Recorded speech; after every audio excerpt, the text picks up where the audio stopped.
waxaan isleeyahay halkan aniga dikolleyba munaasabad weyni kuma jirin oo waxay ahayd kormeer kooban baa madaxweynuhu ku yimi anigana hadal iiguma jirin wasiirkii arrimaha gudaha uu baan u malaynayaa markii uu maqnaaday in uu taliyuhu igula soo ciiray hase yeeshee runtii waxaan jecelahay mar haddii lay magac dhibay inaan halkan ka bogaadiyo mudane madaxweyne ciidamada booliiska qaranka jamhuuriyadda somalilan oo had iyo jeer u heegan ah adkeynta iyo xoojinta nabadgelyada qarankan nabadgelyada aynu maanta ku naaloonayno ama aynu dugsanayno ugu horreyn ilaahay baynu subxaana wa tacaala ugu mahadnaqaynaa ina siiyey nimcadiisa ballaadhan bini aadan wuxuu helo waxa ugu qiimo badan nabadgelyo iyo iimaan labadaaba waynu haysanaa caawa waxa inaga maqan waa balaayona ilaahay haynaga hayo nabadgelyadaasi ilaahay ina siiyey xikmad iyo sababay ku timaadaa cirka kama soo dhacdo waxay ku timaadaa in dadu dib jiro dadu qoolofoobo u gaajoodo u darxumoodo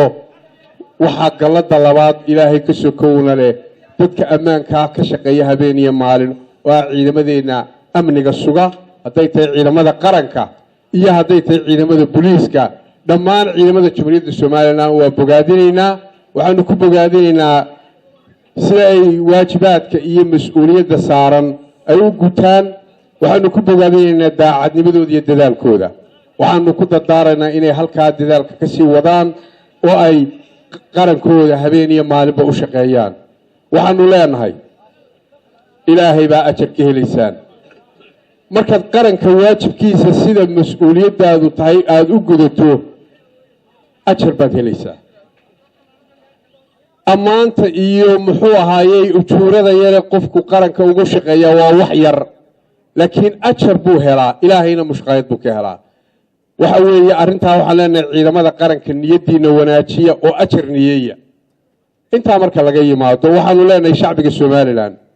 waxaanu qiraynaa in shacbigu la shaqeeya ciidamada amniga waa ku bogaadinaynaa waxaanu leenahay kordhiya ciidamada amniga dadaalka aynu iskaashiga aynu la yeelanayno ciidamadani maaha cadowgiina maaha muxuu ahaayey nacab waa kuwa nabaddiina sugaya waxay mudan yihiin ixtiraam waxay mudan yihiin qadarin waxay mudan yihiin ceebta laga dhowro waa bini aadan way gafi karaan macsuum maaha odhan mayna ciidamada qaranka jamhuuriyadda somalilan wax gafa ma galaan annaguna odhan mayna gaf ma gallo laakiin wax badan oo wanaagsan bay qabtaan wixii qaldama ama qalloocda waxa waajiba in la toosiyo mabaadi'da ay ku shaqeeyaan ma qaldana waa mabaadi' toosan laakiin dhacdooyin way dhici karaan qaldani waxa mudan inaynu toosino waxa jira hab looga caban karo ciidamada amnigu hadday gafaan waxaa xukuma madaxweyne waxaa xukuma taliya waxaa xukuma wasaaradda arrimaha gudaha qaab baa looga caban karaa in la ceebeeyo maaha in la caayo maaha dadka inoo shaqaynaya waa inaynu wanaag iyo gallad u quudnaa shacbiga waxaanu leenahay ciidankiina taageera iskaashi la sameeya gaar ahaan xaaladahan adag waxaynu u baahannahay ummadahan inaynu iskaashanno oo aynu isku duubnaano oo midnimadeenna iyo wadajirkeenna aynu xoojino waxaan leenahay ciidamada qaranka waxaan ku dardaaraynaa anigoo munaasabadda ka faa'iidaysanaya marka laga tago xilgudashadooda iyo bogaadintooda iyo wanaagooda waxaa waajib ku ah in ay ka fogaadaan siyaasadda iyo ku dhexmilankeeda arrintaa iyadaa si weyn baanu ciidamada ugu dardaaraynaa kuma ogin cudurkaa waxsaanu leenahay waa naga dardaaran iyo xasuusin waxaan kaloo iyadana runtii aan ku dardaaraynaa ciidamada qaranka gaar ahaan ciidamada booliiska jamhuuriyadda somalilan wax badan oo wanaagsan baa qabanaysaan waana hubaal inaad wax badan qabateen dadaalka halkaa kasii kordhiya waxaa kaloo xukuumad ahaan waajib inagu ah inaynu dhowrno xuquuqda iyo xorriyaadka muwaadiniinta ma aaminsanin annaku xukuumad ahaan eedaha faraha badan ee naloo jeedinaya inaanu nahay xukuumad xuquuqda iyo xorriyaadka muwaadiniinta ku tacadida ma aaminsanin eedaa waa dadafaynaynaa waxaase way dhici karaan kaysas iyo dhacdooyin way dhici karaan ciidamada amniga waxaanu leenahay xuquuqda muwaadiniinta iyo xorriyaadka aan dhowro cid kasta oo la xidhayo waa in dariiq sharciya loo maraa intaasna waa iga dardaaran anigoo munaasabadda ka faa'iidaysanaya waxaan jecelahay in laba eray ka idhaahdo maalmahan waxaa soconaya miidiyaheena baryahan ku badnaa dhacdooyin dadka shacbiga somalilan lagu khalkhalgelinayo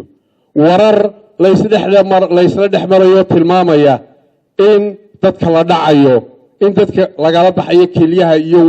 beerka iyo xubnahooda qiimaha badan wararkaas aad bay ugu badan yihiin bulshada gaar ahaan social mediaheena aad bay ugu badan yihiin waxaan arkayay ilaa iyo social media waxaan ku arkayay talaagad keliyo aad u fara badan oo yaryar ay ku jiraan oo meel laga soo sawiray aanan garanayn aan warkaasaan xaqiiq ku dhisnayn oo la leeyahay talaagadaha magaalada caasimadda Hargeysa ayay yaalaan Somalilandna waxay noqotay hooy dadka lagu qasho hooy dadka lagu isbeer gareeyo oo qurub loo goosto dad dhalinyaro innagaaba waxaa faafinaya aad bay arrintaasi u badan tahay shacbi badan ayay saamaysay oo baqa ka shooda gelisay dad badan baa carruurtoodii iskuulka kala baqay arrintaa iyadaahi wararkaasi markay soo baxeen guddiga nabadgelyada qaranku kulan degdega buu ka galay waxaanu u qaadanay si dhab ah inay waxaasi jiraan waayo halisaha waxaa loo qaataa run lama dhayalsado negligence is a crime qawaaniinta iyo shuruucda booliiska waxaa ka mid a dhayalsigu waa dembi haddaad war yimaado dhayalsato waa dembi waxaanu u qaadanay warkaa rasmi xaqiiqaanu u qaadanay guddiga nabadgelyadu qaranku waxa uu ka howlgalay wararkaa inuu ka gungaadho ciidamada booliisku xogihii iyo hay'adaha amnigu ayna siiyeen waanu ku kalsoonaan kari weynay gaar ahaan siyaasiyiintayadii waxaani wax ka weyn ummadda kiciye xaqiiqana taabsiiya howlgallo ballaadhan baanu samaynay waxaa la diray dembi baarayaal khibrad leh saraakiil waaweyn dad siyaasiyiina dad dharcada gobolka togdheer oo arrintaasi maalmaha baryahan u dambeysay saameyn badan ku yeelatay iyo caasimadaba waxaanu shacbiga Somaliland u xaqiijinaynaa wararkaa la isla dhex marayaa ee social media lagu qorayaa ee baqaha lagu geliyay ee la leeyahay dad baa maqan 130 qof baa la leeyahay ee la leeyahay dad baa organa lagala baxay waxaanu shacbiga Somaliland u cadaynaynaa xukuumad ahaan inaanay waxba ka jirin hal qof oo qarankan ka maqan ma jiro oo aan meel lagu ogeyn waxaanu cadaynaynaa inaanay jirin hal qof oo organ lagala baxay oo la hayo isagoo wax ka maqan yihiin arrintaa iyada waanu ku celcelinaynaa ma aha difaac hadday khatar nabadgelyo timaado waxaanu xukuumaddii shacbigan kama qareeyno waa inaanu shacbiga u dignaa waa inaanu u dan sheegnaa waa inaanu waaninaa habkay uga baxsanayaan waa inaanu u sheegnaa waxaanu saleenahay war arrintaa waxba kama jiraan hal qof oo shacbiga ka maqani ma jiro oo dayacani hadduu jiro ha noo sheego qoysku ka maqan yahay qofkaasi ha sheego waanu caraynaa ha sheego waxa jiray ilaa iyo 20 dhacdo oo ciidamada amniga loo keenay oo arrimaha ku saabsan 20 ka dhacdo case baanu haynaa magacyadoodaanu haynaa mid walba wuxuu ku waryeeshay baanu haynaa waa ku bogaadanayaa taliyaha ciidamada booliiska iyo taliyaha CID iyo ciidamada iyo hay'adaha amniga siday hawsha u galeen 5 dhacdo oo kaliya ayaa wax ka soo qaad yeeshay guddiga nabadgelyadu gacantay arrintaa la gashay maalin dhaweey taliyuu markuu dadafeeyayna waxaan arkayay dhawaaq weyn oo soo baxay oo laga dhigayo xaqiiqadaha la saarayo hadday qarankan khatari ku timaado ciidina qaran kari mayso khatar aan qarankan haysanna cid kuma abuuri karto kasha shacbigana ciidima bajin karto waa shacbi yaqaana khataraha yimaada waxaayna soo weeraray cadow iyo argagixiso amnigeena duulaan ku ah iskaashiga aynu iska kaashanay ayaynu kaga samata baxnay waxay gaadhay guri qofka kiraysanaya ee la garan waayo in shacbigu soo sheego tanina waa tiyoo kale shantaa dhacdo mid walba magaceedii baa la hayaa saddex dhacdo ka midii waxay ka dhacday magaalo madaxda gobolka Togdheer ee Burco saddexdaa dhacdo laba gabdhood oo yaryar waxaa laga soo kaxeeyey magaalada Burco waxaana laga helay gabadh ka mid ah gacan libaax gabadhna waxaa laga helay muxuu ahaayay xaafadda Masallaha labadaa gabdhood maalintii la waayay la qaatay cid kasta ha qaadatay waanu ku daba jiraa waxaanu ka helay waxa laga helay oo qaraabadoodii ka heleen magaalada Hargeysa siday ku timi waa waxa ciidamada amnigu baarayaan maxay gabdhahaasi qabaan shacbiga waxaanu xaqiijinaynaa inaan cirdigooda lagu tacadiin oo aan la kufsan waxaanu xaqiijinaynaa inaan halbowle iyo organa ka maqnayn hablahaasi waa bid qabaan maskax ahaan iyo jir ahaan labadaba way bid qabaan waxaanu baaraynaa hablaha dhalinyarada oo waliba aanu aaminsanay qoysas wanaagsan inay ka soo jeedeen oo hablo wanaagsan oo diin leh ahaayeen sababtay halka u yimaadeen baalidii gacantaanu ku haynaa waxa kale oo jira gabadh iyaduna nin dhalinyaro oo gaari taxi ah oo dukaanka nooca la yiraahdo raacday oo magaalada Burco ka raacday oo ninka dhalinyarada ahi gabadha wuu la sheekaystay dabadeedna mar hadday arrimaha baadhista yimaadaan waxba lama qariyo gabadhii buu wuu hungureeyey shuqul aan sax ahayn oo banaanayn buu ku dayey iyana way diiday dabadeedna way qaylisay deedna wuxuu dabay inuu gaariga ka tuuro waxba magacyadooda sheegi mayno arrintaana ninkii dhalinyarada ahaa iyo gaarigiina waa lahay meeluu ula baxsanayeyna ma jiro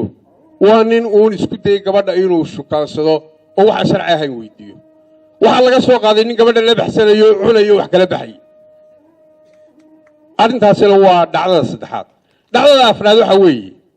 waa gabadh ka tagtay magaalada caasimadda Hargeysa oo 2 bilood la la'aa gabadha waxa laga helay dukaan magaalada Berbera iyadoo ka shaqaysata waxa aakhirkii noqotay in nin la siiyay ay ka carartay ay iyaduna arrintaas ku hor dhacdo shanaad baa jirtay iyaduna oo inan la tahriibiyo Hargeysa laga kaxeeyay oo guri Burco ku yaala laga helay iyadoo 2 bilood iyaduna ka shaqaynaysay hablahaasi midna wax ma qabaan mid waliba xaqiiqadii bay noo sheegtay waxaanu leenahay been raad male lug bay leedahay waa marka la qabtaa wararkaasi waa been waxaanu baaraynaa arrimaha kooban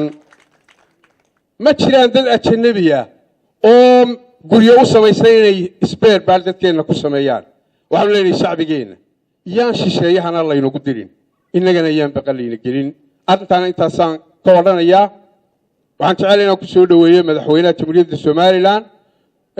si uu erayo mahadnaq iyo bogaadin iyo kormeerkan wuxuu uga yiraahdo isaguna